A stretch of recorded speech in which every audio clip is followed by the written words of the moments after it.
Don't come back! Or you'll die!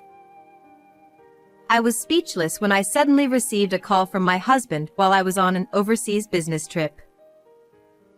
His voice was filled with a sense of urgency. Then, he repeatedly said, Do not come back to the country until I contact you. Before abruptly hanging up the phone. What on earth is going on? No matter how much I thought about it, I couldn't figure out what he meant. The ominous message left me feeling crushed by anxiety and fear. I tried calling him back to get a proper explanation, but I couldn't get through. Little did I know at that moment what kind of situation was unfolding. I am Nancy, 35 years old. I worked as a technician at a major manufacturer. 5 years ago, I married my husband Jason, who worked in sales for a trading company, and we've been living together ever since.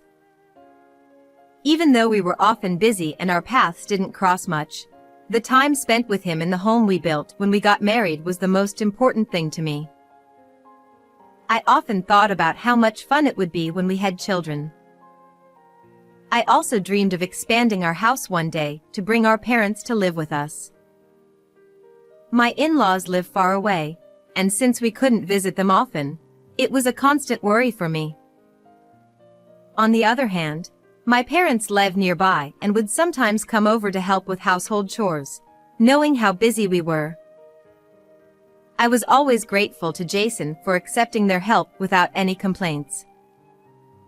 However, my husband had his flaws. He would say, Work relationships and hobbies cost money. And spent all of his salary on himself. Despite my repeated warnings, he couldn't shake off his bachelor habits. We managed our living expenses with my salary, but since I was also saving for the future, the money I could spend freely was very limited. Then one day, my husband suddenly asked me to pay $20,000. What? Such a large sum of money? What for? I became a guarantor for a friend, He said. but now I can't get in touch with him, so I have to pay. I was shocked that he had become a guarantor without my knowledge, and I turned pale at the amount of $20,000. However, my husband remained unfazed. He then showed me a bank book and said, We can use this to pay. I froze when I saw the bank book. It was my account, where I had been saving little by little each month for when we had children. Wait. You can't use that. I've worked so hard to save it. Why? There's no point in keeping money you won't use.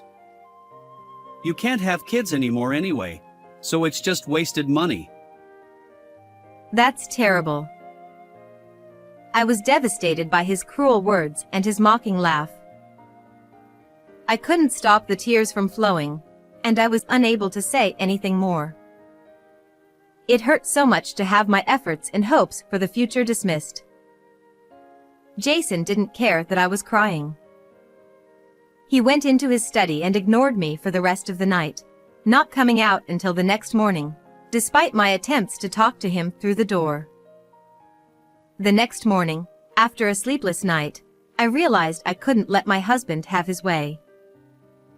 I had to make sure he didn't use that savings. So, after Jason left for work, I went into his study to search for the bank book and card. But no matter how thoroughly I searched the room, I couldn't find them anywhere. Panicking at the thought of being too late, I called my husband, but he didn't answer. Eventually, I received a message from him saying, I'm on a business trip and won't be back for a few days. 3 days later, when I returned home from work, I found the bank book and card carelessly left on the living room table. With a sense of dread, I quickly checked the bank book and saw that all the money I had saved had been withdrawn. How could he do this to me? I was heartbroken and furious, and I couldn't stop crying. Although I had been concerned about his extravagant spending, I had tolerated it because we managed to get by. But at that moment, my patience reached its limit. However, just when I thought we needed to have a proper discussion, I was assigned an overseas business trip. I was entrusted with a major project, and the duration was at least 1 month, possibly extending to 3 months. In addition to my usual work, my days off were often consumed by preparing for the trip. Meanwhile, my husband seemed to be deliberately avoiding me, and there were many days when we didn't see each other at home. In the end, without having the chance to talk things through with him, I left for my overseas assignment. A month and a half later, I was pleased to find that the work was progressing well, and I could return home earlier than expected. During my time abroad, my husband was often unreachable by phone, and our communication was limited to messages. Despite my lingering frustration with him, the pressure of work and the unfamiliarity of living abroad left me feeling anxious and lonely. When I emailed him about my return date, he uncharacteristically called me back immediately. Don't come back yet! Or you'll die! He said urgently. I was momentarily stunned by his sudden outburst. What he told me next was incredibly shocking. Actually, I was away on a business trip for 2 days, and when I got back, the house had been ransacked. Someone apparently broke in through a smashed window. What? We got robbed. No, nothing valuable was stolen. But your room was in the worst condition. They said it might have been a crime motivated by revenge. Since the perpetrator hadn't been caught yet, and there was a danger in returning home, my husband emphasized. Do not come back now. Seeing how serious he seemed, I was overcome with anxiety and fear, and I immediately canceled my return flight. Maybe I unknowingly did something to make someone resentful. Being alone in my hotel room, all I could think about were negative thoughts. Desperate to know more about the situation, I called my husband multiple times, but I couldn't reach him. However, when I finally managed to get in touch with my husband, I sensed something was off. When I tried to ask about the house being ransacked, he only talked about work and friends, avoiding the topic entirely. Yet, when I asked if I could return home, he was adamant, saying, Absolutely not. Is the police investigation progressing? How long do I have to stay here? I'm anxious being alone.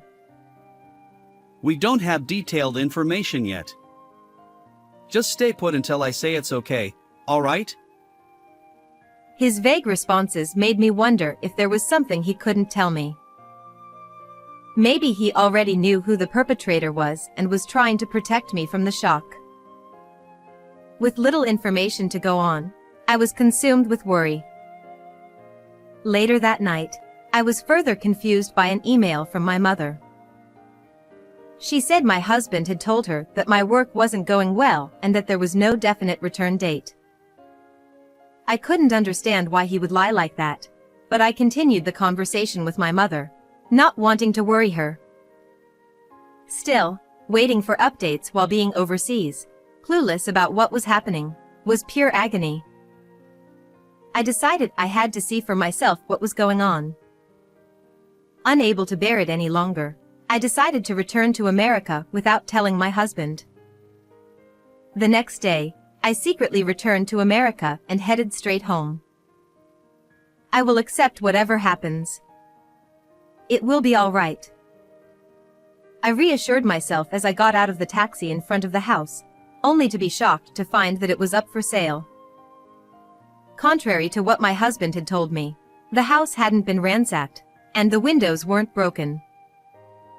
I unlocked the front door and cautiously stepped inside, only to find the place completely empty. The furniture we had chosen together, my clothes, and books, all gone. I had mentally prepared myself for danger upon my return, but the reality that greeted me was beyond anything I had imagined. Not understanding what was going on, I knew I needed to find Jason. Since I had returned without telling him, I couldn't ask him directly where he was. Even if I did, I couldn't be sure he would tell me the truth. So, I decided to use my phone's location services to find out where he was. 2 hours later, I found myself in a city adorned with sparkling neon lights. I was keeping watch in front of a certain club when my intoxicated husband stumbled out, supported by a female staff member. The house is likely to sell for a good price, and with my gloomy crying wife not coming back for a while, I'm free to have the time of my life. Clearly under the influence, he didn't hold back his loud, cheerful demeanor.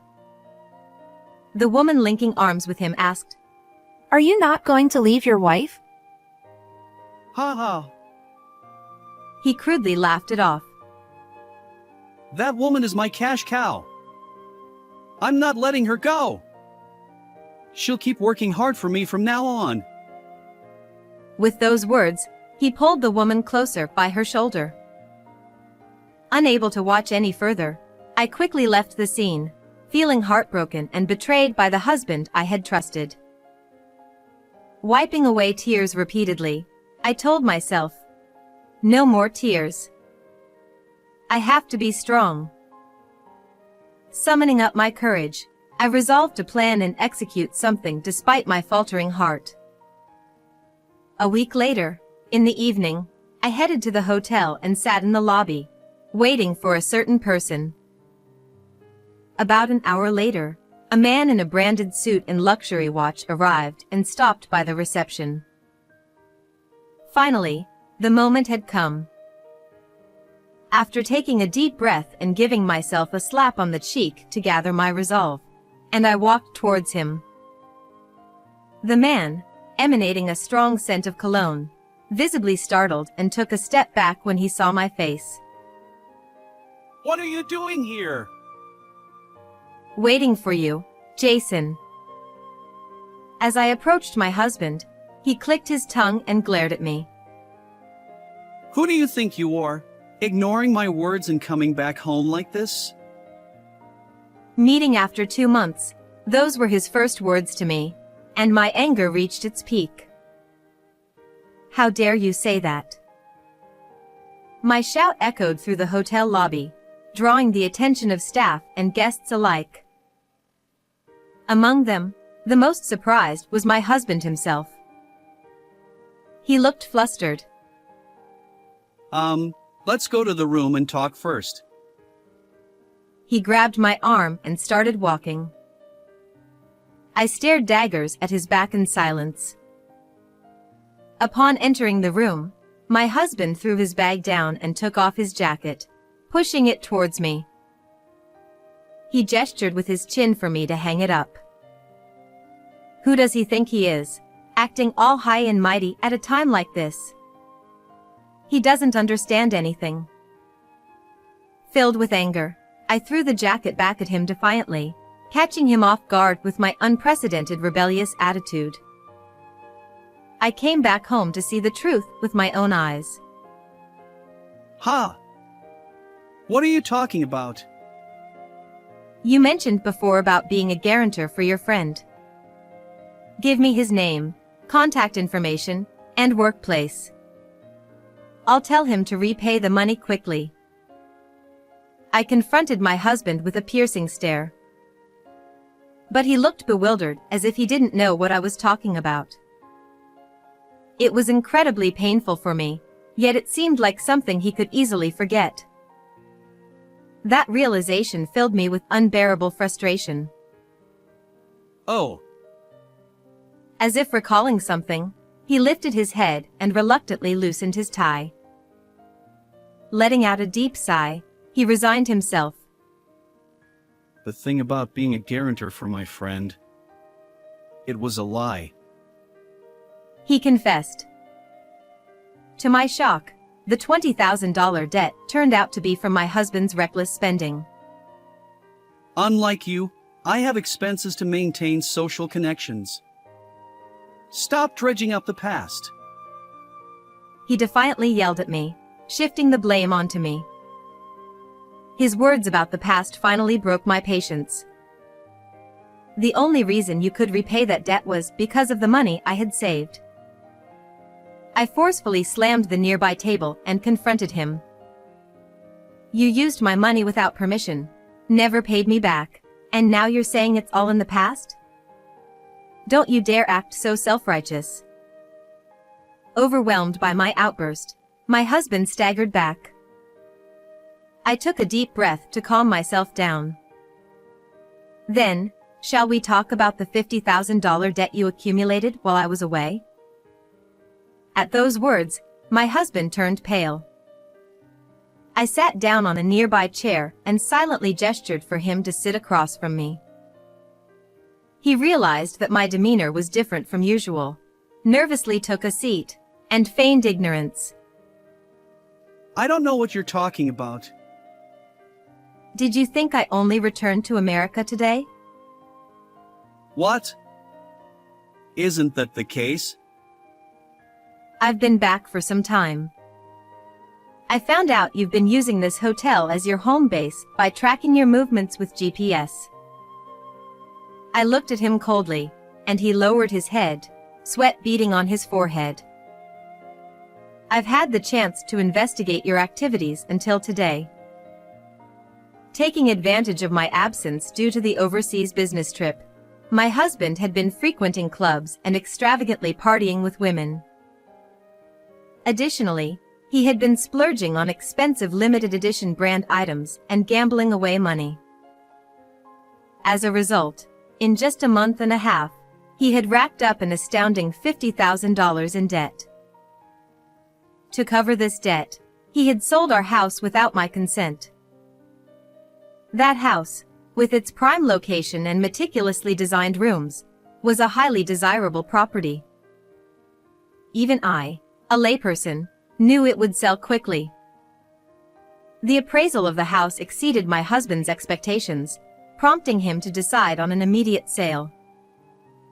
However, upon receiving my notification of return, he panicked and lied to prevent it. Our home has been vandalized and is unsafe. How exactly did you plan to explain selling the house to me? I thought I could convince you that a house someone broke into was bad luck, so we should move. His cunning left me speechless, and I let out a deep sigh. Did you really think you could sell the house without consulting me? Seeing his face pale, I slammed a set of documents from my bag onto the table. He hurriedly grabbed them, and upon reading, fell off his chair. How? How did this happen? The documents nullified the house sale contract he had signed. He was visibly shaken, holding his head in disbelief. Too bad your plan didn't work out. He seemed to want to say something, but I ignored him and returned the documents to my bag. The cost of building our house was covered by the money I had saved diligently since my single days, so the house was in my name. For anyone other than the title holder to sell the house, my consent was required. My husband had forged a power of attorney without my consent. Naturally, such a contract was invalid, so I informed the real estate company and took the necessary steps to nullify the sale. Forging a power of attorney is a serious crime. Hearing this, my husband began to tremble. Oh, and there's another crime you're guilty of. My husband had been embezzling money from his company. Whenever his fraud was about to be discovered, he would shift the blame onto his subordinates. One of these subordinates, who had grown suspicious of being repeatedly blamed for things he hadn't done, had found evidence of my husband's wrongdoing. How? How did this happen? Your subordinate Harrison is an old classmate of mine. He's a bit clumsy, but very serious and responsible. While investigating my husband's activities, I coincidentally reconnected with Harrison. Upon learning each other's situations, we decided to work together. My husband looked shocked, but then quickly scoffed and defied me. I'm well regarded at the company. I don't know what Harrison found, but no one will believe a guy who's constantly being written up. When I heard those words, a deep sense of disgust welled up inside me. I couldn't believe he was shifting blame onto a hard-working subordinate without any remorse for his own misconduct. My husband was still sitting on the floor and looked up at me with a sneer. I don't know what you're misunderstanding, but it won't be Harrison who reports you to the company. It's me. What? I have the evidence of your misconduct from Harrison, and if I tell them about all the debts you've accumulated, it'll be pretty convincing, won't it? I had already contacted his company, and a meeting with his direct superior was scheduled. The heads of the accounting and HR departments would also be present. Even if my husband tried to talk his way out of it, there was no escaping once the company started a thorough investigation. You're not serious, right? We're married. You can't do this to me. Just this once. Let it slide, please. Gone was his arrogant demeanor. He was now crying and clinging to me. This sudden change only fueled my anger. I will never forgive you. I pulled out another piece of paper from my bag and slammed it on the table. A divorce paper! Wait! If you leave, who's going to pay my debts? You should repay your own debts. It's only natural. As I scolded him for his foolishness, he hung his head in silence. And since the house contract is void, you need to return the down payment immediately, I demanded. At that moment, my husband turned pale and clutched his head. But most of the down payment is already gone. How am I supposed to pay it all back? He stammered. I knew my husband would spend whatever money he had on hand. But that was no longer my concern. I'm not your cash cow. Sign this immediately. I insisted, pushing him to sign the divorce papers. Reluctantly, he did, and I quickly stashed them in my bag. Our marriage, which had felt both long and short, was finally over. Surprisingly, I felt an overwhelming sense of relief. You should also be prepared for a police investigation regarding the forged power of attorney. Goodbye. We will never see each other again.